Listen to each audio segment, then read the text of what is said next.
दूसरा देवदास ममता कालिया। हर की पौड़ी पर सांझ कुछ अलग ही रंग में उतरती है।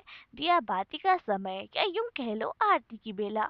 5 बजे जो फूलों के दौने 1-1 रुपए में बिक रहे थे, इस वक्त 2-2 के हो गए थे। भक्तों को इससे कोई शिकायत नहीं। इतनी बड़ी बड़ी मनोकामना लेकर आए हुए हैं, 1-2 रुपए का मुंह थोड़े ही देखना है। पंडित गण आरती के इंतजाम में व्यस्त है। औरतें डुबकी लगा रही हैं, कोई न कोई पांडा जजमानों के कपड़े लत्तों की सुरक्षा कर रहा है। हर एक के पास चंदन और सिंदूर की कटोरी है। मर्दों के माथे पर चंदन तिलक और औरतों के माथे पर सिंदूर का टीका लगा देते हैं पांडे। यकायक सारे दीप जल उठते हैं। पंडित जी अपना आसन से उठ खड़े होते हैं, हाथ में अंगोछा लपेट के पंचमंजली नीलांजलि पकड़ते हैं और शुरू हो जाती है आरती। घंटे घड़ियाल बजते हैं, मनोतियों के दिए लिए हुए फूलों की छोटी छोटी किश्तियां गंगा की लहरों पर इठलाती हुई आगे बढ़ती हैं। गोताखोर दोने पकड़े उसमें रखे चढ़ावे का पैसा उठाकर मुंह में दबा लेते हैं।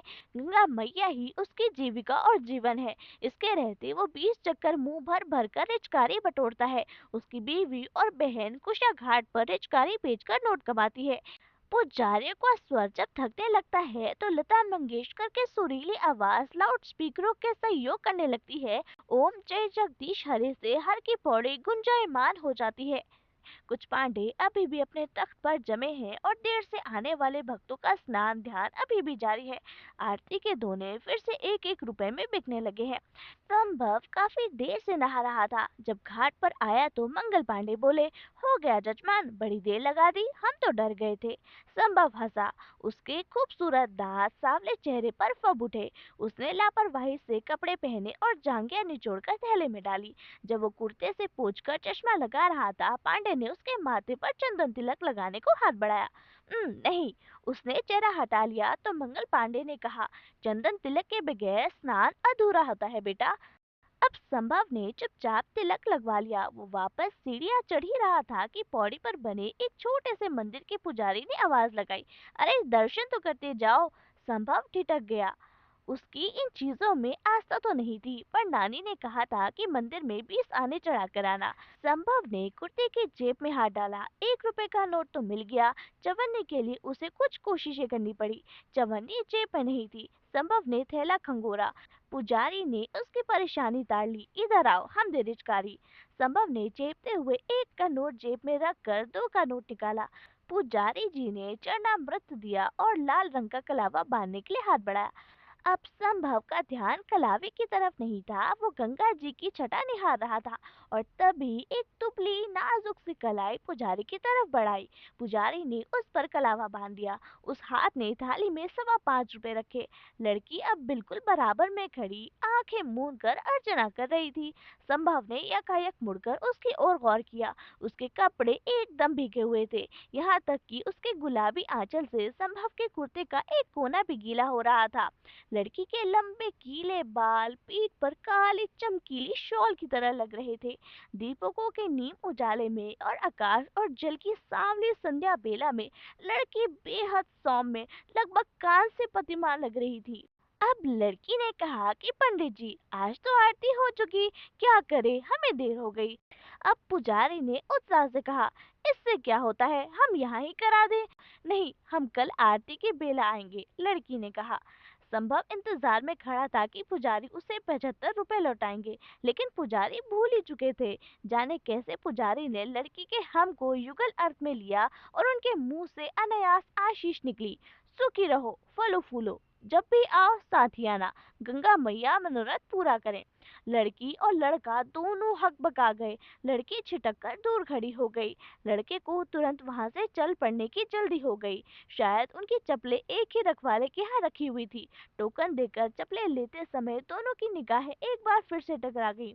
आंखों का चकाचौंध अभी मिटा नहीं था। संभव आगे बढ़कर कहना चाहता था कि देखिए, इसमें मेरी कोई गलती नहीं थी, पुजारी ने गलत अर्थ ले लिया। लड़की कहना चाहती थी कि आपको इतना पास नहीं खड़े होना चाहिए था। भूल तो उसी की थी, बाद में तो वही आई थी। अंधेरे से घबराकर कहा, कितने पास खड़े हुए उसे कोई खबर नहीं थी। लेकिन बातचीत के लायक दोनों की मानसिक स्थिति नहीं थी, पहचान भी नहीं थी। दोनों ने नजरें बचाते हुए चप्पल पहनी। लड़की घबराहट में ठीक से चप्पल नहीं पहन पाई। चप्पल वो थोड़ी सी अंगूठे में अटकाकर आगे ही बढ़ गई। संभव ने आगे लपक कर देखना चाहा कि लड़की किस तरफ गई। वो घाट की भीड़ को काटता हुआ सबसे मंडी तक पहुंच गया। हर की पौड़ी और सबसे मंडी के बीच अनेक घुमावदार गलियां थी। लड़का देख नहीं पाया कि लड़की कहाँ ओझल हो गई। नानी का घर करीब आ गया था, लेकिन लड़का घर नहीं गया। वो वापस अनदेखी गलियों में चक्कर लगाता रहा। उसने चूड़ियों की सारी दुकानों पर नजर दौड़ाई। हर दुकान पर भीड़ थी, पर एक भीगी गुलाबी आकृति नहीं थी। आखिर भटकते भटकते संभव हार गया। बस कदमों से वो घर की ओर मुड़ा। नानी ने दरवाजे खोलते हुए कहा, कहाँ गया था लल्ला? मैं तो जी में बड़ा कांप रही थी। तुझे तो तैरना भी नहीं आता, कहीं पैर फिसल जाता तो मैं तेरी माँ को कैसे मुंह दिखाती? संभव कुछ नहीं बोला। संभव तख्त पर लेट गया। नानी ने कहा, थक गया ना? अरे तुझे मेले ठेले में चलने की आदत थोड़ी है। कल बैसाखी है, इसलिए भीड़ बहुत बढ़ गई है। अभी तू कल देखना, तिल धरने की जगह तक नहीं मिलेगी पौड़ी पर। चल उठ जा, अब खाना खा ले। मुझे भूख नहीं है, संभव ने कहा और गड़बड़ बदल ली। अरे क्या हो गया? स्नान के बाद भी भूख नहीं चमकी? तभी तो इतना सीख सलाई है तू। मैंने सबिता से पहले ही कहा था कि इसको अकेला ना भेजे, यहाँ जी नहीं लगेगा इसका। नानी पास खड़े खटोले पर अधलेटी हो गई। उम्र के साथ साथ नानी की काया इतनी संक्षिप्त हो गई थी कि वो फैल पसर कर सोती तो भी उनके लिए खटोला पर्याप्त था। पर उन्हें सिकुड़कर गठरी बनकर सोने की आदत थी। नींद और स्वप्न के बीच संभव की आंखों में घाट की पूरी बात उतर आई। लड़की का आंख मूंद कर अर्चना करना, माथे पर भीगे बालों की लट, कुर्ते को छूता उसका गुलाबी आंचल और पुजारी से कहता उसका सौम्य स्वर, हम कल आएंगे। संभव की आंख खुल गई। ये तो वो भूल ही गया था, लड़की ने कल वहां आने का वचन लिया था। संभव आशा और उत्साह से उठ बैठा। नानी को झंझोड़ते हुए बोला, नानी, नानी चलो खाना खा लें, मुझे भूख लगी है। वो रसोई से थाली उठा लाई। संभव ने बहुत मगन होकर खाना शुरू किया। खाते खाते संभव को याद आया कि आशीर्वचन की दुर्घटना तो बाद में घटी थी। वो कौर हाथ में लिए बैठा रहा। उसकी आंखों के बीच आगे कुछ घंटों पहले का सारा दृश्य घूम गया। पुजारी का वो मंत्रोच्चारण जैसे पवित्र उद्गार, सुखी रहो, फलो फूलो, सारे मनोरथ पूरे हो, जब भी आओ साथ ही आना। लड़की का चिहकना, छिटक कर दूर खड़े होना, घबराहट में चप्पल भी ठीक से ना पहनना और आगे बढ़ जाना। संभव ने विचलित स्वर से कहा, मुझे भूख नहीं है, मैं तो यूं ही उठ बैठा था। सारी रात संभव की आंखों में शाम मंडराती रही। उसकी उम्र ज्यादा नहीं थी। इसी साल उसने एमए पूरा किया था। अब वो सिविल सर्विसेज प्रतियोगिता में बैठने वाला था। माता पिता का ख्याल था कि वो हरिद्वार जाकर गंगा जी के दर्शन कर ले, तो बेखटके सिविल सर्विसेज में चुन लिया जाएगा। लड़का इन टोटकों को नहीं मानता था, पर घूमने और नानी से मिलना उसे पसंद था। अभी तक उसके जीवन में कोई लड़की किसी अहम भूमिका में नहीं आई थी। लड़कियां या तो क्लास में बाई तरफ की बेंचों पर बैठने वाली एक कतार थी, या फिर ताई चाची की लड़कियां जिनके साथ खेलते खाते वो बड़ा हुआ था। इस तरह बिल्कुल अकेली अनजान जगह पर एक अनाम लड़की का सत्य सनात दशा में सामने आना, पुजारी का गलत समझना, आशीर्वाद देना, लड़की का घबराना और चल देना, सब मिलाकर एक नई निराली अनुभूति थी, जिसमें उसे कुछ सुख और ज्यादा बेचैनी लग रही थी। उसने मन ही मन तय किया कि कल शाम 5 बजे से ही वो घाट पर जाकर बैठ जाएगा। पौड़ी पर इस तरह बैठेगा कि कल वाले पुजारी के देवालय पर सीधी आंख पड़े। उसने तो लड़की का नाम भी नहीं पूछा। वैसे वो हरिद्वार की नहीं लगती थी। कैसी लगती थी? संभव ने याद करने की कोशिश की। उसे सिर्फ उसकी दुबली पतली काया, गुलाबी साड़ी और भीगी भीगी शाम सलोनी आंखें देखी थी। उसे अफसोस था कि वो उसे ठीक से देख भी नहीं पाया था, पर यह तय था कि वो उसे हजारों की भीड़ में भी पहचान लेगा। अभी चिड़ियों ने आंगन में चहचहाना शुरू ही किया था कि नानी ने आवाज लगा दी, लल्ला चलेगा गंगा जी, आज बैसाखी है। संभव को लगा कि वो जैसे रात भर सोया ही नहीं। नानी की मौजूदगी में जैसे उसे संकोच हो रहा था। उसने कहा, तुम मेरे भी नाम की डुबकी लगा लेना नानी, मैं तो अभी सोऊंगा। नानी दरवाजा उड़काकर चली गई तो लड़के ने अपनी कल्पना को निर्द्वंद छोड़ दिया। आज जब वो सलोनी उसे देखेगी तो वो उसके पास जाकर कहेगा, पुजारी जी की नादानी का मुझे बेहद अफसोस है। यकीन मानिए पंडित जी मेरे लिए उतने ही अनजान है जितने आपके लिए। लड़की कहेगी, कोई बात नहीं। वो पूछेगा, आप दिल्ली से आई हैं? लड़की कहेगी, नहीं, हम तो वहाँ के हैं। बस उसके हाथ पते की बात लग जाएगी। अगर उसने रुख दिखाया तो वो कहेगा, मेरा नाम संभव है, और आपका? वो क्या कहेगी? उसका क्या नाम होगा? क्या वो बीए में पढ़ रही होगी या एमए में? इन सवालों के जवाब अभी वो ढूंढ भी नहीं पाया था कि नानी वापस आ गई। ले तो अभी तक सपने ही देख रहा है। वहाँ लाखों लोग नहाकर चले भी गए होंगे। अरे कभी तो बड़ों का कहा मान लिया कर। लड़के की नींद नष्ट हो गई। नानी के आने से सपने 9 तो 11 हो गए। लड़के ने उठते उठते तय किया था कि इस वक्त वो घाट तक तो चला जाएगा, पर नहाएगा नहीं, हाथ मुंह धोकर प्रार्थना कर लेगा। कुछ देर पौड़ी पर बैठ गंगा की जल राशि निहारेगा। लौटते हुए मथुरा जी के प्राचीन दुकान से गरम गरम जलेबियां खरीदेगा और वापस आ जाएगा। उसने कुर्ते की जेब में 20 का नोट डाला और चल दिया। वास्तव में पौड़ी पर आज अद्भुत भीड़ थी। गंगा के घाट से भी चौड़ा मानव रेला दिखाई दे रहा था। भोर की आरती हो चुकी थी लेकिन भजन जोर शोर से चल रहे थे। इस भीड़ का अंदाज निराला था। इस भीड़ में एक सूत्रता थी। ना यहाँ जाति का महत्व था, ना भाषा का महत्व, उद्देश्य का था। वो सबका सम्मान था, जीवन के प्रति कल्याण की कामना। इस भीड़ में दौड़ नहीं थी, अतिक्रमण नहीं था, और भी अनोखी बात ये थी कि कोई भी शरणार्थी किसी सैलानी आनंद में डुबकी नहीं लगा रहा था, बल्कि स्नान से ज्यादा समय ध्यान ले रहा था। दूर जलधारा के बीच एक आदमी सूर्य की ओर उन्मुख हाथ जोड़े खड़ा था। उसके चेहरे पर इतना विभोर विनीत भाव था कि मानो उसे अपना सारा अहम त्याग दिया हो और उसके अंदर स्वयं से जनित कोई कुष्ठा शेष नहीं थी। और तभी एक छोटे से लड़के ने लगभग हंसते हुए उसका ध्यान भंग किया। भैया आप नहीं नहाएंगे? सबब ने गौर किया। जाने कब पौड़ी पर उसके नजदीक ये बच्चा आ बैठा। अकेले हो? नहीं, बुआ के साथ हूँ। कहाँ से आए हो? रोहतक। अब वापस जाओगे? नहीं, बच्चे ने चमकीली आंखों से बताया। अभी तो मनसा देवी जाना है, वहाँ उधर। बच्चे ने हाथ के इशारे से सामने पहाड़ी पर बना एक मंदिर दिखाया। ये स्थल संभव को पहले ही दिन से अपनी ओर खींच रहा था, लेकिन नानी ने उसे बरस दिया था। ना लल्ला, मनसा देवी जाना है तो क्या वो झूलगाड़ी में तो बैठियो ही ना, रस्सी से चलती है, क्या पता कब टूट जाए। एक बार टूटी थी, 1000 लोग मर गए थे। जाना है तो चढ़कर जाना, इसका महत्व ज्यादा है। संभव बहुत शारीरिक मेहनत में यकीन नहीं करता था। बरसों से कुर्सी पर बैठ पढ़ते पढ़ते उसकी सक्रियता के नाम पर हमेशा किसी दिमागी हरकत का ही ध्यान आता। संभव ने बच्चे से कहा, अगर गिर गए तो? बच्चे ने हंसकर कहा, इतने बड़े होकर डरते हो भैया, गिरेंगे कैसे, इतने लोग जो चढ़ रहे हैं। शहर के इतिहास के साथ साथ संभव उसका भूगोल यानी ज्योग्राफी भी जानना चाहता था।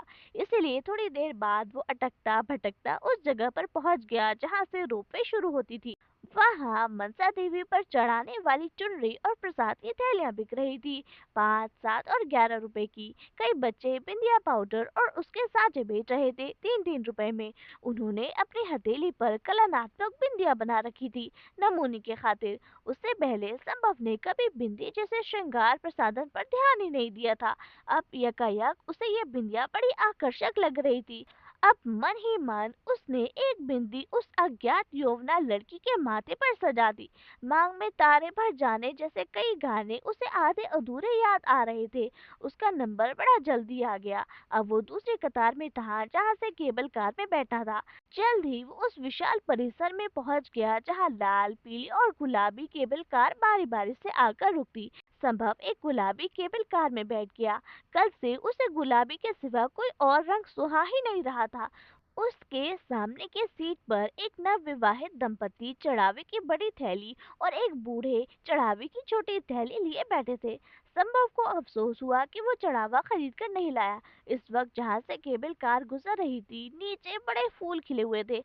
लगता था रंग बिरंगी वादियों से कोई हिंडोला उड़ रहा है। अब केबल कार मनसा देवी के द्वार पर पहुंच गई, जहां फिर से चढ़ावा बेचने वाले बच्चे नजर आए। संभव ने एक थैली खरीद ली और सीढ़ियां चढ़कर प्रांग में पहुंच गया। एकदम अंदर के प्रकोष्ठ में चामुंडा रूप धारिणी मनसा देवी स्थापित थी। व्यापार यहाँ भी बहुत था। मनोकामना के हेतु लाल पीले धागे 1.25 रुपए में बिक रहे थे। लोग पहले धागा बांधते और फिर देवी के आगे शीश झुकाते।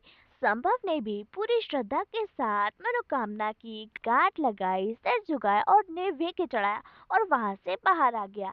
एक तरफ हलवाई गरम गरम जलेबियां पूरी कचौड़ियां छान रहे थे। बिल्कुल मेले का माहौल था। संभव वापस केबल कार की कतार में लग गया। वापसी का रास्ता ढलान का था। कार और भी जल्दी नीचे पहुंच रही थी कि यकायक दो दृश्य एक साथ घटित हुए। वो बच्चा जो पौड़ी पर उसके करीब आकर बैठ गया था, दूर पीली केबल कार में उसे नजर आया। बच्चे की लाल कमीज उसे अच्छी तरह आती, हालांकि इतनी दूर से उसका चेहरा साफ नजर नहीं आ रहा था। और बच्चे से सटी हुई जो दुबली पतली श्याम सलोनी आकृति बैठी थी, वो वही लड़की थी जो कल शाम के चुटपुटे में हर की पौड़ी पर उससे टकराई थी। संभव एकदम बेचैन हो गया। वो दाएं बाएं झुक झुक कर उसे पहचानने की कोशिश करने लगा। उसका मन हुआ कि पंछी की तरह उड़कर पीली केबल कार में पहुंच जाए। बहुत जल्द केबल कार वापस नीचे पहुंच गई। संभव ने जल्दी जल्दी आगे जाते जाते बच्चे को लपक कर कंधे से थाम लिया और बोला, कहो दोस्त। बच्चे ने अचक कर उसकी ओर देखा और कहा, अरे भैया। और रुककर बोला, हमने सोचा जब हमारा दोस्त ही डरता तो हो जाए एक ट्रिप। तभी आगे से एक महीन सी आवाज ने कहा, मन्नू घर नहीं चलना है। मन्नू ने कहा, अभी आया बुआ। अब संभव ने पूछा, ये तुम्हारी बुआ है? और क्या, मन्नू ने जवाब दिया। हमें नहीं मिलवाओगे, हम तो तुम्हारे दोस्त हैं। मन्नू वाकई उसका हाथ खींचता हुआ चल दिया। बुआ बुआ, इनसे मिलो, ये है हमारे नए दोस्त। अब मन्नू ने कहा कि आप अपना नाम खुद बताइए। अब संभव अपना नाम बताता कि इससे पहले ही उसी मीठी महीन आवाज ने कहा, ऐसे कैसे दोस्त हैं तुम्हारे कि तुम्हें उनका नाम तक नहीं पता। अब संभव ने गौर किया कि ये बिल्कुल वही आवाज है, वही कंठ है, वही अंदाज है। पुलक से उसका रोम रोम हिल उठा। हे ईश्वर, उसने कब सोचा था कि मनोकामना का मौन उद्गार इतनी शीघ्र शुभ परिणाम दिखाएगा। लड़की ने आज गुलाबी परिधान नहीं पहना था, पर सफेद साड़ी में लाल से गुलाबी होती जा रही थी।